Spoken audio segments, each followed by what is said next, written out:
Mga boss, garapalan na yung panggagago ng Kongreso at Senado sa atin. Isipin nyo to mga boss ha, ziniro yung budget sa PhilHealth.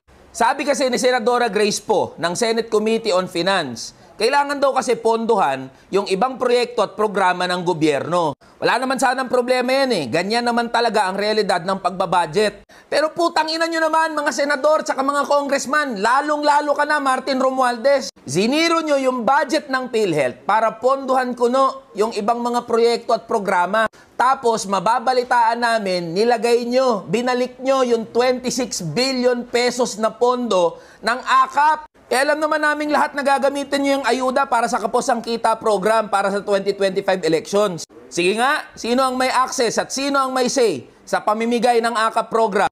Di ba mga congressman? Di ba mga senador? Kaya nga 21 billion yung nilagay nyo sa Kongreso, tapos 5 billion sa Senado. Tanungin namin kayo mga congressman tsaka mga senador, mas mahalaga yung AKAP kaysa sa kalusugan ng mamamayang Pilipino, lalong-lalo na ng mga manggagawa na buwan-buwan nagbibigay ng kontribusyon para sa PhilHealth. Nakita nyo na ba ano itsura ng mga public hospital? Nakita nyo na ba gaano karami yung mga pasyente na pumipila dyan araw-araw?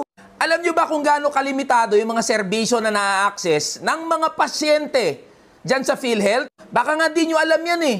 Sure kami, hindi nyo alam yan. Kaya nga yan ang ginawa nyo. Prioritize nyo yung proyekto nyo kaysa ponduhan yung PhilHealth. Tapos ano nga asahan namin pag nagkandaletse-letse yung kalusugan namin? Guarantee letter mula sa mga opisina nyo? Kayo na naman yung superhero? Kayo na naman yung mababait? Eh putang ina nyo pala eh. Gusto nyo na naman na magkaroon kami ng utang na loob sa inyo.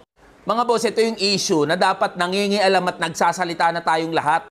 Buhay at kamatayan, nating ordinaryong Pilipino, nating mga manggagawang pinag-uusapan dito. Huwag tayong pumayag, nagaguhin ng mga congressman tsaka ng mga senador, ni na Martin Romualdez, ni na Grace Poe, at lahat ng kabilang dyan sa BICAM Committee.